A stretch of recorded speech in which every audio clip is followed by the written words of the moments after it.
A very warm welcome to all of you beautiful energy beings. I am Laura Morris, the Chakra Coach. In this 3-part video series, we're going to be looking at energy alignment. What does it mean? And what is the connection between our mind, emotions, and actions? For those of you who don't know me, I combine energy healing with mindset coaching. I have over 25 years of experience with energy healing, both in physical terms and with non-physical energy. I'm certified in various tools and techniques, including Reiki, crystal healing, EFT and TFT tapping, meditation, life coaching, and so much more. My speciality is getting to the root cause of emotional trauma and identifying the limiting beliefs that we've attached as a result. After losing myself for the second time in life at only the age of 28, I became reconnected with source energy and my purpose after finding a way to reverse engineer my life experiences and make sense of them using the chakra system. I am now very blessed to be able to serve others by using the skills and gifts I've accumulated to help them become liberated from their trauma and pain, from their life's conditioning. Creating success in all areas of life through understanding, awareness, and emotional intelligence. So what is energy? Let's start with that. I love this quote from Albert Einstein. I think it really helps to convey the importance of our understanding that everything is energy. So here it is. Everything is energy, and that's all there is to it. Match the frequency of the reality you want, and you cannot help but get that reality. It can be no other way. This is not philosophy. This is physics. So everything is energy, and I do mean everything. All forms of matter are energy, whether they're physical or non-physical. Thoughts are energy. Emotions are energy. The entire universe is in a constant state of energetic motion, and all of this energy is connected. Everything in your world has come about as a direct result of your thoughts and your emotions. This is how you create your reality. Now, I know that when your reality isn't as pleasing as you may like it to be, that can be a hard fact to accept. But until you can learn to take responsibility for everything, the good and the bad, nothing can ever change. The good news is that up until now, you've probably been creating by default through the programs that are running on autopilot in your subconscious mind. More on that very soon. As a result, your results in life are the same as if you'd entered a lucky dip contest. Sometimes you win, but most of the time you don't. When you learn to identify the optimal flow and alignment for your energy, you can begin to create on purpose. You can tweak and adjust your energy output according to whatever it is you want to create. The universe operates with different laws that govern how energy responds and flows. For example, the law of attraction states that like attracts like. So to attract the things that you want, you must become a match for them energetically. What does that mean exactly? Well, it means that all parts of your being, mind, body, and spirit, must come into a state of harmony. They all need to align to the same frequency.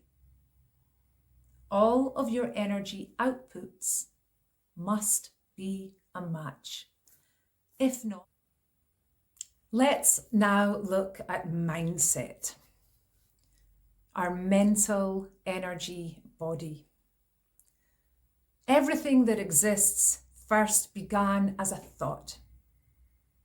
This thought was then added to with another thought, and then with complementary emotions, leading to inspired action.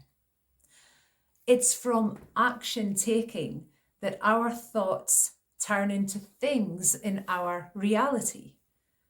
However, the quality of the first thought will determine the outcome of the materialized vision.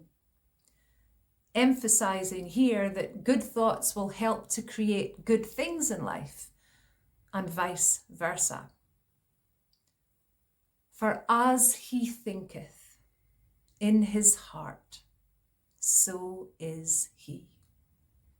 Taken from Proverbs 23, verse 7. So what is the mind? Where do our thoughts come from? And how do our thoughts influence us? Our mind is made up of two parts. The first part being the conscious mind. This takes in information from our physical surroundings through our senses. And the second part is the subconscious mind.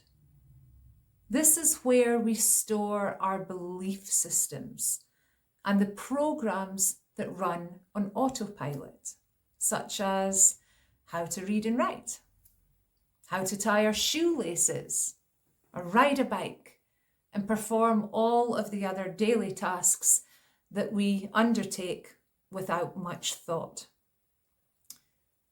Let's look at these in more detail with the help of a diagram made famous by the late, great Bob Proctor. This diagram is called the stick man, and he learned it back in 1961 and used it for the entirety of his life. It's a very powerful visualization. Created originally by Dr. Thurman Fleet in 1934 as a way for us to understand the mind. No one has ever seen a picture of the mind. Most people tend to think of the brain as the mind, but that's not accurate. The mind is movement. The mind is consciousness. It's not a material thing. But because we think in images, we need to have a visual representation of the mind to help us process information in a meaningful way. So the conscious mind. This is the thinking, logical part of our mind. It is influenced by the energy that flows into our minds through our physical senses. This energy is neither positive or negative. It just is. It is through our reasoning that we form ideas and opinions about the information that we receive through the senses. This reasoning is based on our life experience and will go on to create a belief system that will either be positive or negative. These created thoughts and ideas are then sent back out to the universe as waveforms, each of them having a unique vibrational frequency. Because remember, everything is energy, physical and non-physical. Now let's have a look at the subconscious mind. This is the emotional and creative part of our mind. It's made up of the ideas, positive or negative, created in our conscious minds that form an imprint on the emotional mind, which is the subconscious. These emotional imprints are reinforced over time, so they carry strong beliefs with them. A lot of our core beliefs are actually passed down through the generations, creating such a strong attachment that we find it hard to change those beliefs. That's what's known as a negative paradigm. Let's take a look at what the word paradigm means. Paradigm, a mental program that has almost exclusive control over our habitual behavior. And almost all of our behavior is habitual. That's a quote taken from Bob Proctor. Did you know that 80 to 90% of your day is controlled by your paradigms, by the mental programming that you've picked up through life, most of which isn't even yours? That makes it really hard to know what frequency you're sending out, and if indeed that frequency is aligned with what you want to create. So the first part of our being that we really need to look at in relation to energy alignment is our thought patterns and the quality of them. The average person has around 60,000 thoughts a day. That's loads of thoughts. And I can guarantee you that most people do not control the thoughts that they choose to give their energy to. That's a whole lot of wasted energy that's going in thoughts that don't serve your highest and greatest good. How do we even begin to take control over such an expansive thing as our thinking? Well, we do need to begin to train our minds not to pay attention to the distractive and destructive thoughts. And how do we do that exactly? We begin to form a daily practice of meditation. Meditation is like a workout for the mind. Now, I hear all of the time from people, I've tried to meditate and that just doesn't work for me. Well, let me ask you this. If you went to the gym for the very first time without any experience, would you honestly expect that you would be able to lift the heaviest weights in the gym with ease? No, of course you wouldn't. It's the same with meditation. We must take the time to put in the effort and practice. Meditation isn't about a final destination either. I feel that's really important to add in. It's not about reaching a certain point of awareness and enlightenment, although that is a common side effect, from years and years of practice. Meditation, It's about the journey, growing awareness and discovering more breadcrumbs and inner truths that help make this life experience more enriching and satisfying on every level. In the beginning, you're going to feel like you're spending the whole time swatting away the unwanted thoughts.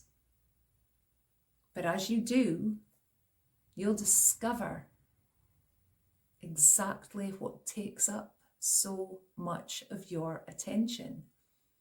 And then you can choose whether or not you want to keep feeding those unwanted, undesirable thoughts.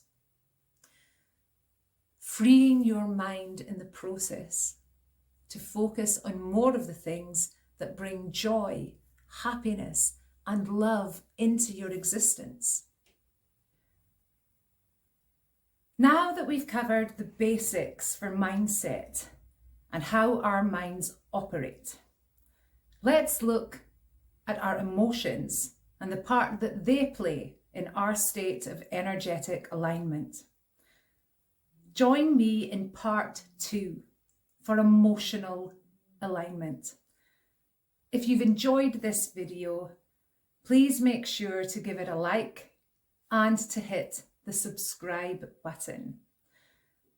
I'd love to know what your best takeaway bits of this video were too. So if you'd like to drop your thoughts in the comments, it gives me a chance to respond and answer any questions that you may have. And for any other information on my services and how to work with me, you can find all of that information in the description box below this video. I'm looking forward to seeing you all again in the next video. Until then, I'm sending you lots of love and light. Namaste.